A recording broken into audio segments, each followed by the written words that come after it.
Next की बात करें, नेक्स्ट विधि बहुत ही महत्वपूर्ण, आपके पेपर में अगर कोई प्रश्न पूछेगा तो ये विधि बहुत महत्वपूर्ण है परीक्षा की दृष्टि से। इकाई विधि, या इसे आप बोल सकते हो, इंग्लिश में बोलना चाहो तो लिख सकते हो यूनिट सिस्टम। जो वर्तमान में आजकल चल रहा है वो यही है, यूनिट सिस्टम। इसके प्रवर्तक की बात करें या प्रतिपादक की बात करें तो कौन थे? मॉरिसन। अब इसको कैसे याद कर रहे हैं तो आप देखो, ट्रिक करवा रहा हूं। ये क्या शब्द है? यही है, इसको ऐसे तोड़ दो। काई, काई क्या होती है? काई, काई जानते हो? हरा हरा घास जो पानी वगैरह पे आ जाता है उसे काई बोलते हैं। जब वो काई कपड़ों पे लग जाती है तो उसके लिए आपको कौन सी साबुन लेके आनी है? रिन लेके आनी है। देखो री और ये न, रिन ऐसे याद कर सकते हो कि आपको कौन सी साबुन लेके आनी है? रिन। रिन से याद कर लो मॉरिसन, ठीक है। ऐसे याद ना रहे तो ऐसे याद कर लो इसे, ठीक है। एक इकाई है ना, ऐसे, ठीक है।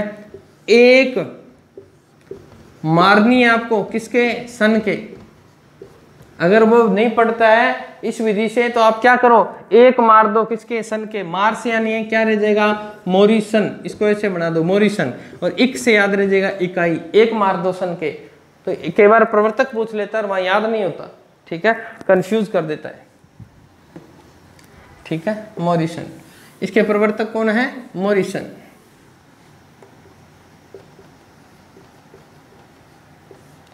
अगर बात करें शिक्षा के क्षेत्र में कब काम में आई?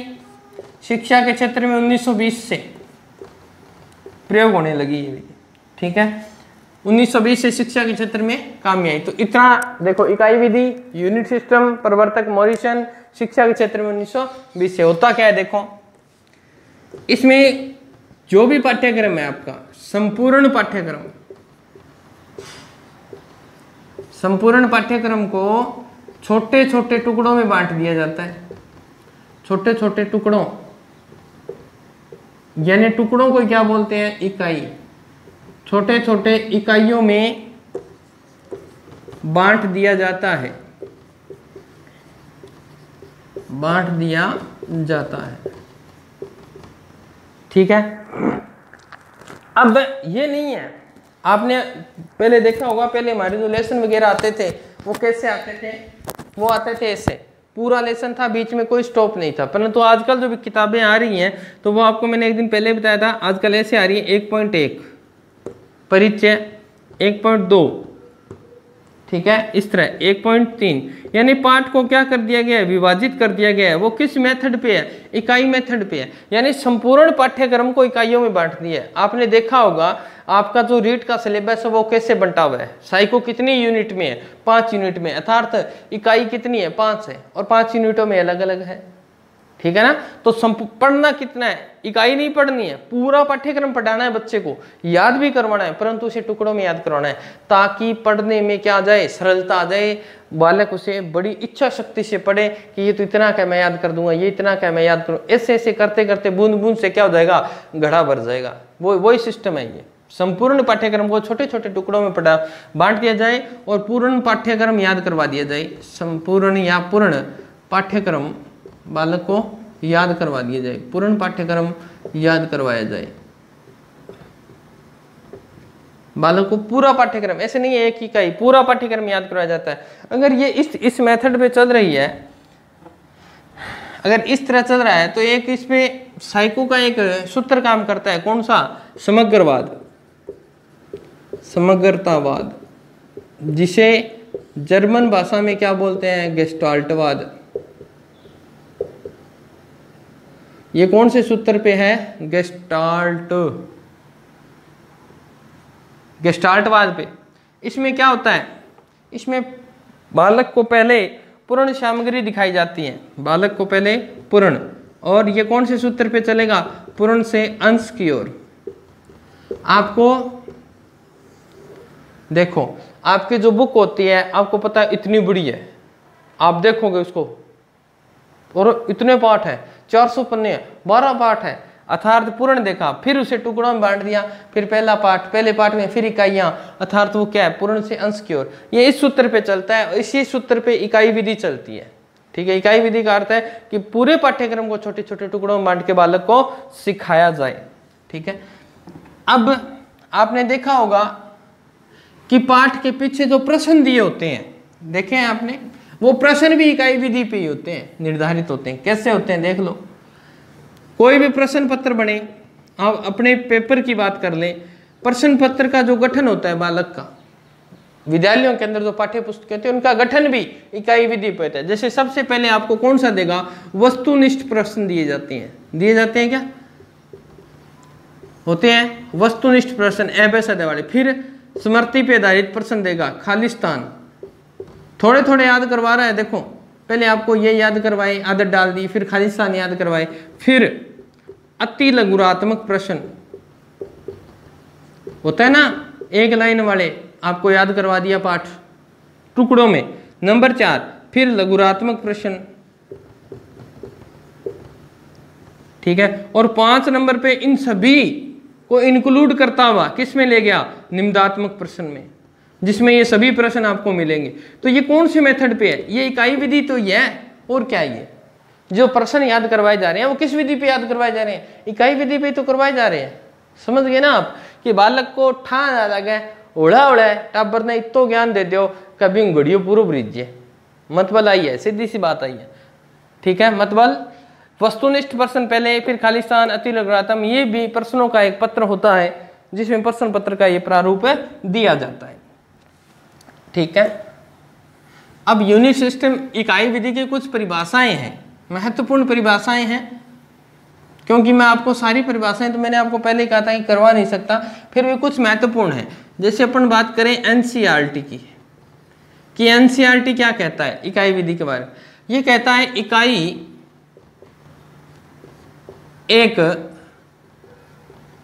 निर्देशात्मक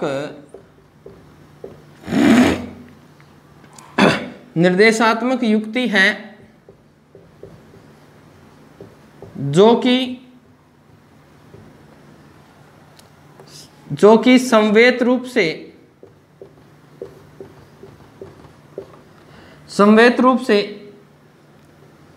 से ज्ञान प्रदान करती है। बात तो वही है परंतु कोटेशन अलग है। तो ऐसे याद कर लो, एनसीईआरटी क्या देती है, हमेशा निर्देश देती है, ऐसे याद कर लो इसको, ये शब्द पकड़ लो यहां से। तो कह रहा है इकाई विधि एक निर्देश है, इकाई विधि में निर्देश देते हैं कि पहले पाठ के ये चैप्टर में इतने भागों में बांटा गया, इकाई में बांटा गया। संवेद का मतलब संपूर्ण पाठ क्या करवाया जाएगा, संपूर्ण याद करवाया जाएगा।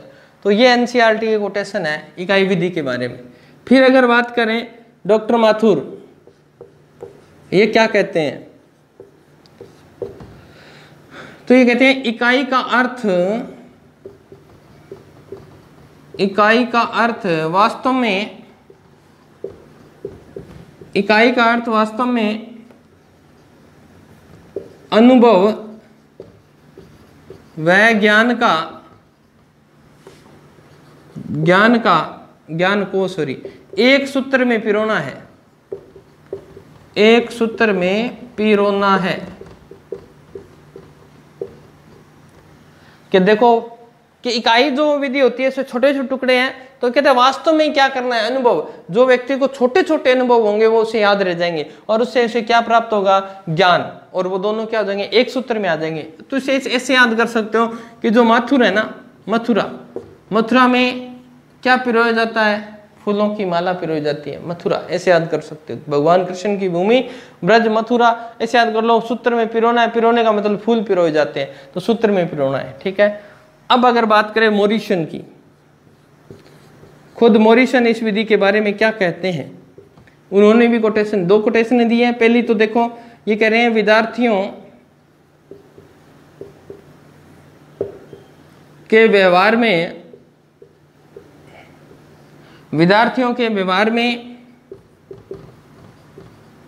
अपेक्षित परिवर्तन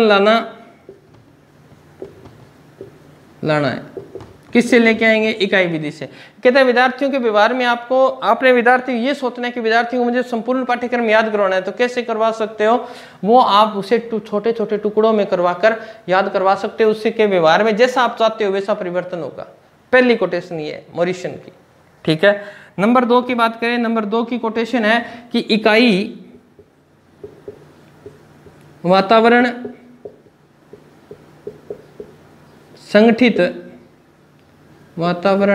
संगठित विज्ञान, कला या आचरण का एक व्यापक एवं महत्वपूर्ण अंग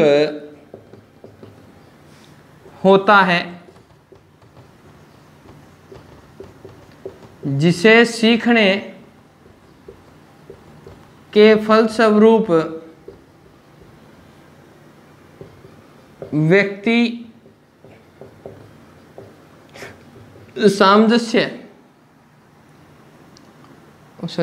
में सामंजस्य आ जाता है। थोड़ी बड़ी कोटेशन है, परंतु इकाई विधि की तो याद करनी पड़ेगी। इन्होंने मॉरिसन ने ये कहा कि आप ऐसे याद कर सकते हो, मॉरिसन को जब मॉरिसन ने अपने बेटे को विज्ञान और कला पढ़ाई तो उसे याद नहीं हुई, तो उसने 1 लगा दिया। 1 से इकाई विधि, मार दी यानी मार, सन मीन्स अपने पुत्र को मार दी। तो ऐसे याद कर लो। ये क्या कह रहा है कि वातावरण संगठित होगा। आप क्लास में ऐसा वातावरण बना दो कि पाठ्यक्रम संपूर्ण को छोटे छोटे टुकड़े हों। विज्ञान, कला या आचरण का एक व्यापक महत्वपूर्ण अंग है कि विज्ञान को कैसे पढ़ाया जाए। पूर्ण तो पढ़ा नहीं सकते, कला यानी हिंदी वगैरह सब आ जाएंगे इसमें, तो उसे टुकड़ों में बांटा जाए और जिससे सीखने के फलस्वरूप व्यक्ति क्या करेगा? सामंजस्य धीरे धीरे सीखेगा, तो वो उसमें सामंजस्य ढलता जाएगा। ये इसकी कोटेशन थी महत्वपूर्ण। अब अगर बात करें कि मॉरिसन के अनुसार इकाई विधि के चरण कौन कौन से हैं,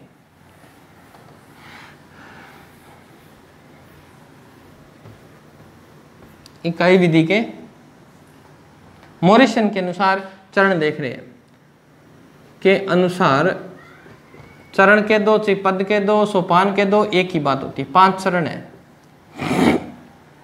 ठीक है।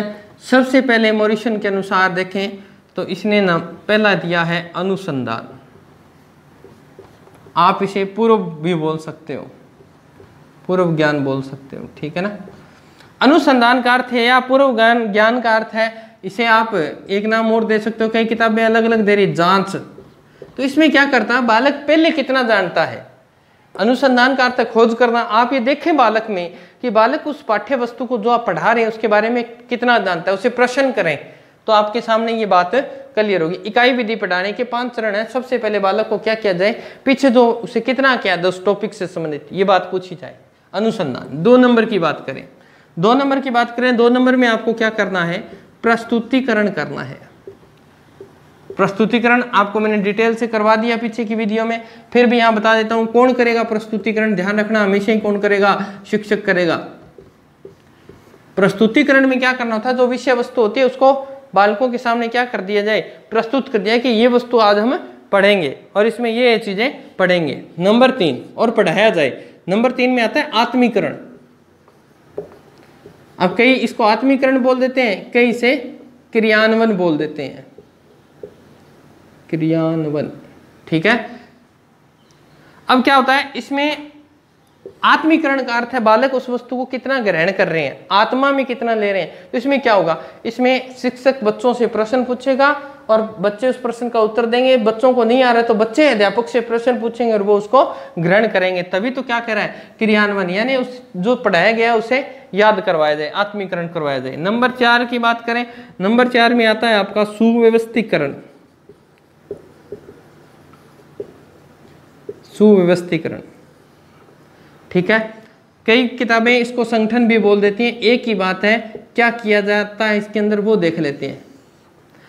सुव्यवस्थित, व्यवस्था का अर्थ जानते हो ना, किसी वस्तु को सही तरीके से रखना, वो यही है। संगठन का अर्थ भी है कि बालकों को जो पाठ्य वस्तु या इकाई विधि से पढ़ाया जा रहा है तो पाठ्यक्रम को क्या कर दें, क्रमबद्ध कर दें कि आप पहले उसे इजी वस्तु पढ़ाएं। जैसे आपको संज्ञा पढ़ाएं तो पहले संज्ञा की कोटेशन, ऐसा नहीं संज्ञा के भेद पहले पढ़ा दिए और बाद में फिर आप संज्ञा की कोटेशन करवा, नहीं, पहले संज्ञा, फिर संज्ञा के भेद, फिर उन भेदों का प्रकार, ठीक है ना, उनमें कौन कौन सी श्रेणियां आएंगी, वो चीज, यानी किसी चीज को संगठन उसका क्या होना चाहिए, क्रमबद्ध होना चाहिए। ये इकाई विधि का चौथा गुण। नंबर 5 की बात करें, 5वें में इसने जो नाम दिया था वो तो दिया था अभिव्यक्तिकरण, और अध्यापकों ने अपनी सहूलियत के हिसाब से इसे चेंज करते गए धीरे धीरे, और कई इसको लिखने लगे कथन और कई लिखने लगे वाचन। अभिव्यक्ति का अर्थ क्या होता है, प्रस्तुत करना, कोई वस्तु है उसे दूसरों के सामने प्रस्तुत करना। तो बालकों से जो वस्तु आपने पढ़वाई, इकाई विधि से पढ़वाई, उस वस्तु का सार अंतिम चरण होता है कि आप बताओ उस कहानी का क्या सार है बेटा, पूरी कहानी बताओ। फिर बालक उस कहानी का क्या बताएगा, सार बताएगा, जो पाठ्य वस्तु आपने जो विषय वस्तु से दी। ये 5 चरण हैं आपके, ध्यान रखने हैं आपको, ओके। परंतु अगर बात करें कि इकाई विधि में सबसे पहले क्या मोरिसन ने 5 चरण दिए, नहीं, इससे पहले एक बंदा था जिसका नाम मैं बार बार लेता हूं, बहुत महत्वपूर्ण है। अगर बात करें इसका सर्वप्रथम प्रवर्तक है तो इसलिए उसका पढ़ना पड़ता है, परंतु इकाई विधि का सर्वप्रथम जो वर्गीकरण किया था वो किया था हर्बर्ट स्पेंसर ने। हाँ, एक कमेंट भी आया था आपका, पूछा था कि हर्बर्ट कौन सा है, वही है हर्बर्ट स्पेंसर जिसे आप बोलते हो ना, वही है। अब हर्बर्ट ने क्या बताया था, हर्बर्ट ने बताए थे तैयारी, पहला चरण।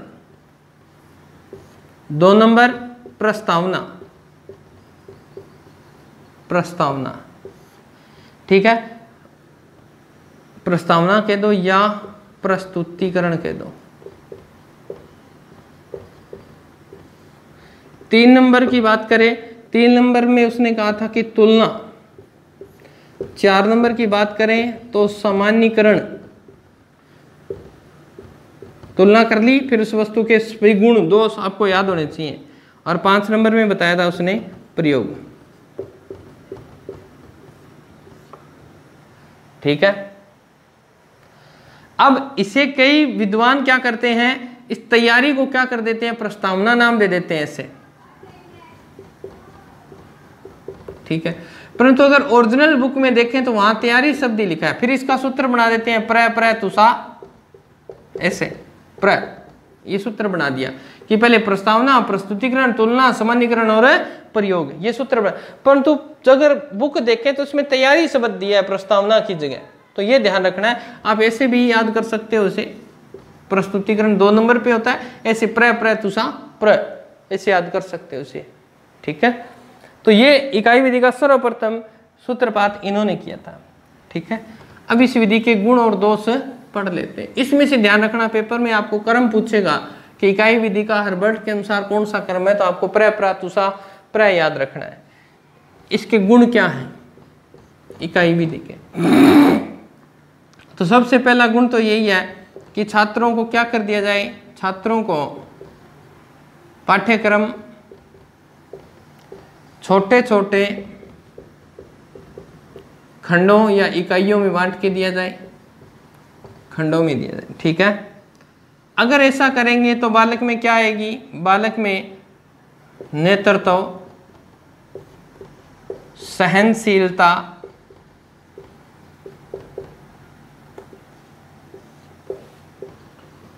धैर्य, ठीक है, सहयोग के गुण विकसित होंगे। कैसे होंगे समझाते हैं।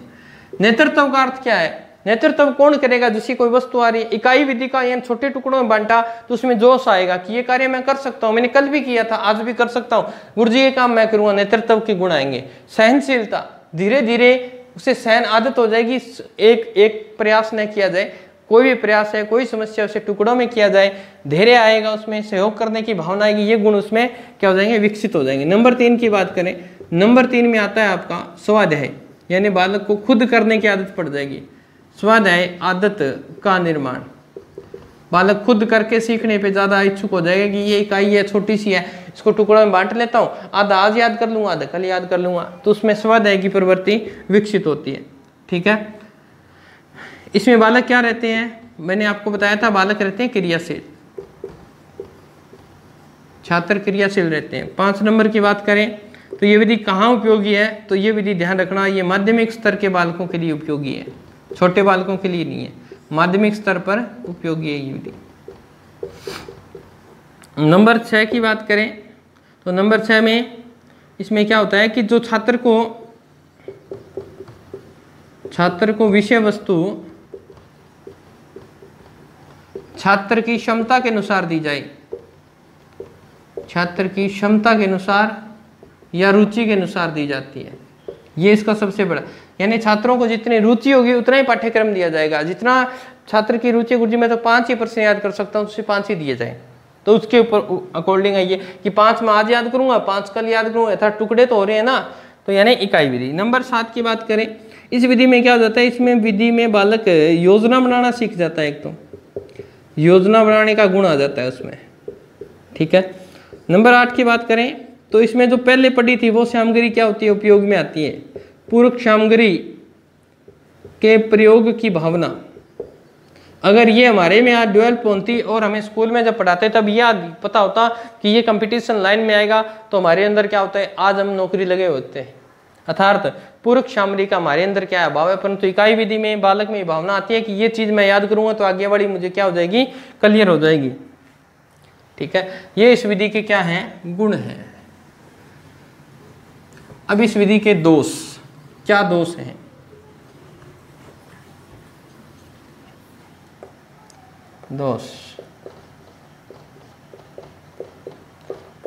दोष ये है कि इस विधि में पाठ्यक्रम जो होता है, पाठ्यक्रम निश्चित समय पर पूर्ण नहीं होगा, क्योंकि टुकड़ों में कर दिया, टुकड़ों में करेंगे तो समय लगेगा। पाठ्यक्रम निश्चित समय पर पूर्ण नहीं, इस विधि से पढ़ाएंगे तो लास्ट के 2-3 चैप्टर तो बच ही जाते हैं, क्योंकि मैंने स्कूलों में पढ़ाया, मुझे पता है। अगर हम टुकड़ों में पढ़ाते हैं, आज एक लेसन के 5 टुकड़े कर दिए, तो ध्यान रखें वो सिलेबस कभी पूर्ण नहीं हो पाएगा, और लास्ट के 2-3 पाठ ऐसे पढ़ाने पड़ेंगे, कौन से, व्याख्यान विधि से पढ़ाने पड़ेंगे, ठीक है। तो पाठ्यक्रम निश्चित समय पर क्या नहीं होता, पूर्ण नहीं होता। नंबर 2, सभी प्रकार की विषय वस्तु की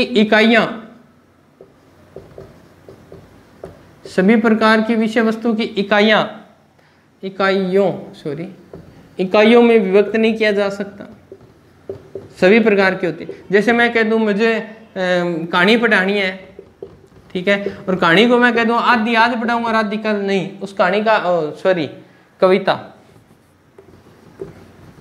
मुझे कविता पढ़ानी है और मैं आधी आज पढ़ाऊं आधी कल पढ़ाऊं, टुकड़ों में ऐसा सार नहीं आएगा कविता का।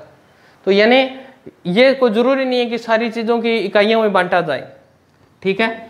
फिर नंबर 3 की बात करें, न तो इनमें कोई शिक्षण निश्चित है, इसका कोई बिंदु निश्चित नहीं है कि शिक्षण इस मेथड से करवाया जाए। इसमें न तो कोई शिक्षण पद निश्चित है और न कोई समय सीमा का निर्धारण है, आपको वही 45 मिनट मिलेंगे, आप चाहे किसी मेथड से पढ़ाएं, आपके पास न तो समय सीमा है, न आपके पास शिक्षण पदों का कोई निर्धारण किया गया कि आपको ये ऐसे पढ़ाना है, ठीक है। नंबर 4 की बात करें कि शिक्षक की जरा सी भूल, शिक्षक की जरा सी चूक कह दो, सी भूल कह दो, छात्र का समय खराब कर देती है, समय बर्बाद कर देती है। क्योंकि अध्यापक पढ़ा रहा है इकाई विधि से, आपने बालकों को धीरे धीरे पढ़ाया और थोड़ी सी चूक हो गई, बीच में एक पैराग्राफ छूट गया, कल आपने पढ़ाया याद नहीं रहा, तो जो पीछे वाला बीच में छूटा वो उसको एडजस्ट नहीं कर पाएंगे, इस समय छात्र की क्या होगी, बर्बादी होगी, छात्र को फिर वो दोबारा रिपीट करना पड़ेगा, ठीक है। और नंबर 5, भारत में इस विधि पर पाठ्यक्रम या पाठ्य पुस्तकें क्या है, आधारित ही नहीं है, परंतु अब तो एनसीईआरटी की जो बुकें आई हैं वो आधारित हैं, परंतु पहले की ये बात लिखा गया कि पाठ्य पुस्तकों का क्या है, अभाव है इस विधि पे ये, ठीक है। तो ये थी अपनी इकाई विधि जिसका अध्ययन आज हमने किया, और अब मैं बार बार तो आपको कहूँगा नहीं, क्योंकि मुझे कोई फ़र्क नहीं पड़ता कि मेरे 5 ही बच्चे अगर मेरे वीडियो को देख रहे हैं तो मुझे उन पे ये है कि मेरे बच्चे देख रहे हैं, अगर एक भी नहीं देखेंगे कोई बात, तो मैं वीडियो डालूंगा। मैंने आपको एक ही रिक्वेस्ट की, वीडियो को ज़्यादा से ज़्यादा शेयर कीजिए, क्योंकि व्यूज़ बहुत कम आ रहे हैं, फिर भी मेरा ये है कि मैंने आपको देना है, मैंने जो वादा किया है वो आपका वादा निभाऊं, परंतु आप अपना वादा नहीं निभा रहे, क्योंकि वीडियो को ज़्यादा से ज़्यादा आप ग्रुप वगैरह में शेयर ही नहीं कर रहे। तो मिलते हैं दोस्तों, फिर रिक्वेस्ट कर रहा हूँ कि आप वीडियो को ज़्यादा से ज़्यादा आगे से आगे भेजें। मिलते हैं नेक्स्ट वीडियो में, तब तक अपने आप को सुरक्षित रहें, घर पर रहें, अच्छी तरह से पढ़ाई करें, और जय भारत जय राजस्थान।